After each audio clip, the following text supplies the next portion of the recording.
तो मित्रों आज आपने जाणीशुं ओमकारेश्वर ज्योतिर्लिंगना इतिहास विषे।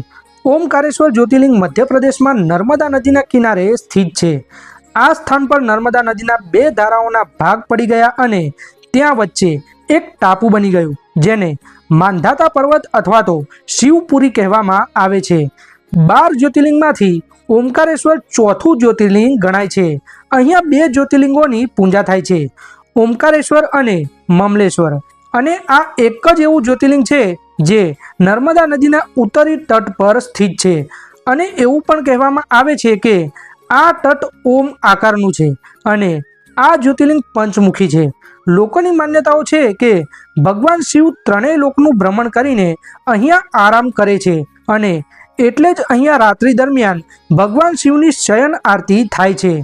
आ ज्योतिर्लिंगनी स्थापना विषे घणी बधी कथाओ प्रचलित छे अने तेमांथी एक कथा अनुसार भगवान रामना पूर्वज राजा मांधाताए आ पर्वत उपर कठोर तपस्या करीने भगवान शिवने प्रसन्न कर्या हता। तपस्याथी प्रसन्न थईने ज्यारे भगवान शिव प्रगट थया त्यारे राजा मांधाताए भगवान शिव पासे पोताना मोक्षनी प्राप्ति अने अहींया हमेशा माटे भगवान शिवने आ स्थळ पर रहेवा माटेनुं वरदान मागी लीधुं हतुं अने त्यारथी ज भगवान शिव अहींया ओमकारेश्वरना रूपे बिराजमान छे अने एटला माटे ज आ नगरीने ओमकार मांधाता पण कहेवामां आवे छे। अने एवुं पण कहेवामां आवे छे के अहींया 33 करोड़ देवी देवताओनो पण वास छे। अहींया नर्मदा नदीमां स्नान करवानुं विशेष महत्व छे। नर्मदा नदीनो जन्म भगवान शिवना परसेवाथी थयो हतो, एटला माटे ज भगवान शिवने नर्मदा नदी पण पोतानी पुत्रीना जेम ज प्रिय छे अने भगवान ओमकारेश्वरनुं मंदिर पण नर्मदा नदीना किनारे ज स्थित छे। अने बीजी कथा अनुसार एक वार नारद मुनि भ्रमण करता करता विद्यांचल पर्वत पर आवी पहोंच्या हता अने त्यां ज पर्वतराज विद्यांचले एवुं कह्युं के हूँ सर्वगुण संपन्न छूं अने मारी पासे बधुं ज छे। आवुं कहीने तेमणे नारदजीनुं स्वागत कर्युं। त्यारबाद नारदजीए तेमनी अभिमानी वातो सांभळीने लांबो श्वास लीधो। त्यारे विद्यांचले नारदजीने कह्युं के तमने मारामां शुं खामी देखाय छे? त्यारे नारदजीए कह्युं के तारी पासे बधुं ज छे, परंतु तू सुमेरु पर्वत करता ऊंचो नथी थई शकतो। ते पर्वतनो भाग देवलोक सुधी पहोंचेलो छे, तारो शिखर कोई दिवस त्यां सुधी नहीं पहोंची शके। आटलुं कहीने नारदजी त्यांथी चाल्या गया अने विद्यांचल मनमा ने मनमा खूब ज दुखी थाय छे अने त्यारे विद्यांचले भगवान शिवनी आराधना करवानो निश्चय कर्यो। ज्यां साक्षात ओमकार विद्यमान छे त्यां तेमणे शिवलिंग स्थापित कर्युं अने प्रसन्न मनथी 6 महीना सुधी भगवान शिवनी पूजा अर्चना करी अने त्यारबाद भगवान शिव प्रगट थया अने तेमणे वरदान मागवा माटे कह्युं।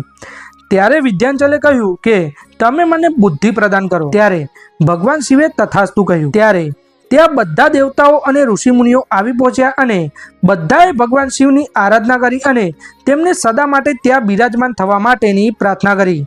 भगवान शिव प्रसन्न थाय छे अने ते ओमकार शिवलिंग 2 भागमां विभाजित थई गयुं।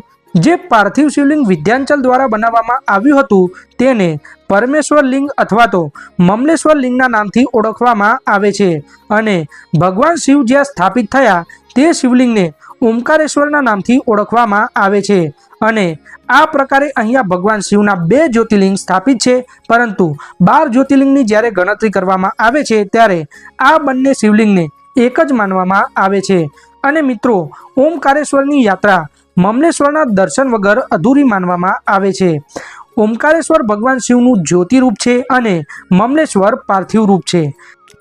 ममलेश्वर मंदिरमां लिंगार्चन पूजानी परंपरा छे। नर्मदानी माटीथी अहींया एक साथे हजारों शिवलिंग बनाववामां आवे छे अने पछी तेमने नर्मदाना जलमां ज जल प्रवाहित करी देवामां आवे छे। भगवान कुबेर शिवजीना परम भक्त हता अने आज स्थाने तेमने शिवलिंग बनावीने भगवान शिवनी आराधना करी हती अने तेमनी आज भक्तिथी प्रसन्न थईने शिवजीए कुबेरने धनपति बनाव्या हता। भगवान शिवे पोताना वाड़मांथी कावेरी नदीने उत्पन्न करी हती, जेमां भगवान कुबेरे स्नान कर्युं हतुं अने आजे आज कावेरी नदी ओमकार पर्वतनी परिक्रमा करीने नर्मदा नदी साथे मळे छे, जेने नर्मदा कावेरीनो संगम कहेवामां आवे छे। ओमकारेश्वर तीर्थना बधा ज मंदिर ओमकारनी सीमारेखामां स्थित छे। नर्मदा अने कावेरी नदीनी पवित्र धाराओनी साथे આ મંદિરોની પરિક્રમા કરવી એ ઓમની પરિક્રમા કરવા સમાન છે અને આ ઓમકાર પરિક્રમાનું પહેલું દર્શન છે માં અન્નપૂર્ણાનું પ્રાચીન મંદિર। આ મંદિરમાં માતા અન્નપૂર્ણા, મહાકાળી માતા અને સરસ્વતી માતાજીનો વાસ છે। અહીંયા પૂજા કરવાથી ધન, ધાન્ય, શક્તિ અને બુદ્ધિની પ્રાપ્તિ થાય છે। અને આ જ પરિક્રમામાં એક મંદિર છે ભગવાન ઋણ મુક્તેશ્વરનું, જ્યાં ચણાની દાળનો પ્રસાદ ચડાવીને તમે આ જન્મના ઋણોથી મુક્ત થઈ શકો છો। ઓમકારેશ્વરમાં ભગવાન શિવની આરાધના મોટા વિધિ વિધાનથી કરવામાં આવે છે। અહીંયા રાત્રે માં નર્મદાની આરતી પણ થાય છે।